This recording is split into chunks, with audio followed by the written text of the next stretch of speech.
राम तुम्हारे मस्तक पर है पिता मरण बनवास लिखा। हे राम तुम्हारे मस्तक पर है पिता मरण बनवास लिखा।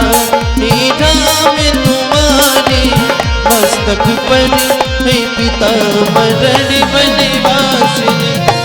हे राम तुम्हारे मस्तक पर है पिता मरण बनवास लिखा। हे राम तुम्हारे हाथों से, हे राम तुम्हारे हाथों से रावण का सर्वनाश लिखा। हे राम तुम्हारे हाथों से रावण का सर्वनाश लिखा।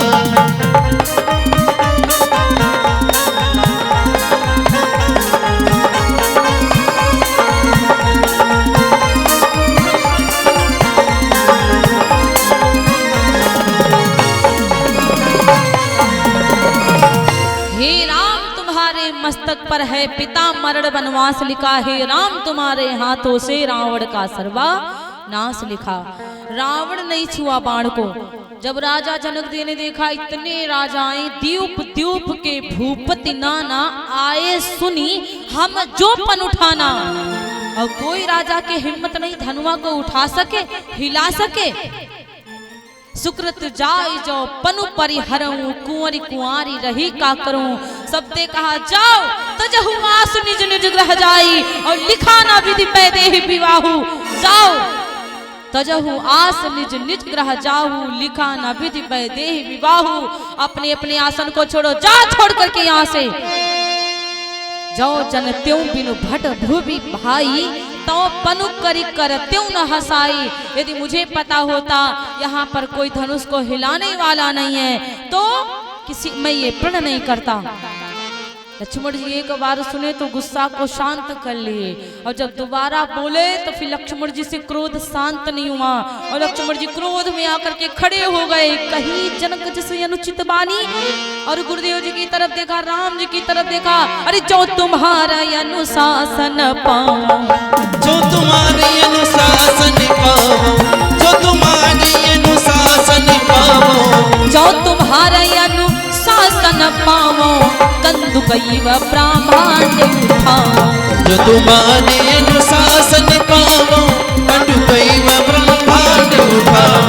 जो तुम्हारे अनुशासन पाओ कंदुकैव ब्रह्मांड उठाओ। जो तुम्हारे अनुशासन पाओ कंदुक गेंद की तरह इस ब्रह्मांड को उठा करके फेंक दूंगा। इस धनुष की बात करते हो? अरे कमल नाल जिमि चाप चढ़ाओ, कमल नाल जिमि चाप चढ़ाओ, कमल नाल जिमि चाप चढ़ाओ। सो जन सत प्रमाण लय धावो, कमल नाल जिमि चाप चढ़ाओ। जो जन सत प्रमाण लय धावो, कमल नाल जिमि चाप चढ़ाओ। जो जन सत प्रमाण लय धावो। कमल की नलनी के समान इस धनुष को चकनाचूर कर दूंगा। इस धनुष की बात करते हैं। लखन सकोप बचन जे बोले डगमगान हृदय गज टोले। हाथी डोल गए पृथ्वी। अरे जिसके माथे पर पूरी पृथ्वी रखी हो धनुआ की बात करते हैं। पूरे ब्रह्मांड को उठा करके फेंक दूंगा। अब जनक जी विचार करने लगे हम कुछ ज्यादा ही बोल गए थे। हाँ इनके भाइयों बैठे थे हमको याद ही नहीं था, अब क्या होगा। लक्ष्मण जी तो बड़े क्रोध में आए, भैया की आज्ञा हो तो धनुआ को उठा करके फेंक दूंगा।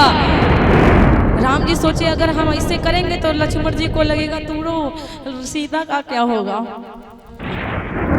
सीता बड़ी व्याकुल, कहीं देवर जी न उठाए ले दादा गड़बड़ हो जाएगी।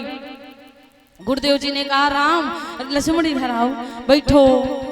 लक्ष्मण जी बैठ गए और राम जी के पीठ पर हाथ रखे और कहा राम कि उठहु राम भंजहु भव चापा, उठहु राम भंजहु भव चापा।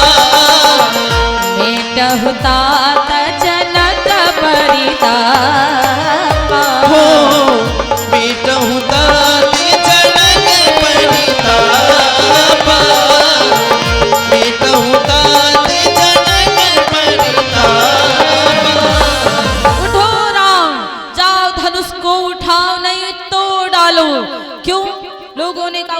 लेते राम तो भी जानकी का विवाह होता। गुरुदेव आगे कदम निकल गए, एक कदम आगे, क्योंकि अहंकार का प्रतीक है, उसको उठाना नहीं है, अहंकार को तोड़ करके खत्म कर देना है। मेटहु तात जनक परितापा, इनके संताप को हरण कर लो। राम जी उठे, उदित उदय गिर मंच पर रघुवर बाल पतंग, और बिकसे संत सरोज सब हर से लोचन भृंग। जिस प्रकार पूर्व की तरफ सूर्य देवता उदित होते हैं, उस प्रकार राम जी खड़े हुए, सूर्य देवता को देखकर कमल खिल जाते, उस प्रकार राम को देख करके वहां के संत खिल गए कमल की तरह। बोलिए संत भगवान की जय हो। जानकी मैया कहती हैं, बाबा धनुष बाबा मेरे प्रभु उठ गए हैं, आपके पास आ रहे हैं, आपके पास में जैसे आवे बहुत हल्के हो जाना। बाबा जी ने कहा 2 किलो का हो जाऊंगा। जानकी जी ने कहा नहीं नहीं नहीं, इससे भी कम। बाबा ने कहा ठीक है 1 किलो का हो जाऊंगा।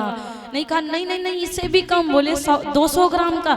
नहीं नहीं, इससे भी कम। बोले कितना? 100 ग्राम का। कहने लगे नहीं, रघुराई का कर लगे और आप खर बन जाना, खर के समान हो जाना। क्योंकि आपको पता है बगिया में मैंने देखा था, दोना में केवल 2 फूल, तब वो भगवान के पसीना 200 ग्राम का धनुआ का उठाएंगे। आप बिल्कुल खर के समान हो जाना। बाबा ने कहा बिल्कुल हल्का ही हो जाऊंगा। और जैसे गुरुदेव जी को प्रणाम किया, सारा समाज बैठा था, राम जी ने सबको प्रणाम किया। और बहुत सारे गदहा उठते थे, अब जाए के बल दिखाएंगे, तोड़ेंगे धनुआ। अब देखते हैं कौन यहाँ पे महाराज बैठा, अब भी तो धनुआ तोड़ेंगे। राम जी इतने भोले हैं, सब प्रणाम कर रहे हैं। कब हमारे हाथ माथ नहीं ऐठ रहे हैं कि धनुआ हम तोड़ देंगे। ये दिखावा नहीं करना चाहिए महाराज। राम जी पहुंचे, और जैसे पहुंचे मेरे भैया कि कहा जाता है राम जी ने धनुआ को जैसे उठाना चाहा, राम जी ने विचार किया यदि हम धनुआ उठाएं और इतना बड़ा है, हम तो हैं छोटे से, और धनुआ को उठाकर अगर ऊपर वाला छोर हम झुकाए दिए तो ये लोग क्या सोचेंगे हम भगवान हैं, क्योंकि छोटा सा लड़का इतना लंबा धनुष कैसे उठा लिया। इसलिए राम जी जिस समय धनुआ को उठाए उस समय कोई देखा ही नहीं कि क्या हुआ, क्या किया, क्या हुआ, क्या होगा, कछु पता नहीं भव चक्के थे। क्या हुआ, क्या हुआ, क्या होगा, क्या होगा, कुछ भी नहीं पता, सब भव चक्के हैं महाराज। अरे ते ही धन मधिरा में धनु तोड़ा, ते छन मधिरा में धनु तोड़ा, भरी भुवन धुनि घोर कठोरा, भरी भुवन धुनि घोर कठोरा, भरी भुवन धुनि घोर कठोरा। कि तम क्यों दामिनी जिम जबलयऊ, बिजली चमकी। राम जी ने धनुआ को उठाया, एकदम से बिजली चमकती है। तम क्यों दामिनी जिम जबलयऊ, पुनि नभ धनु मंडल समभयऊ, लेता चढ़ावत खैचत गाढ़े, काहू नलता देवी सब ठाढ़े। तेहि छन राम मध्य धनुरा, भई भुवन धुनि घोर कठोरा, भुवन धुनि घोर कठोरा, भरी भुवन धुनि घोर कठोरा, भरी भुवन धुनि घोर कठोरा।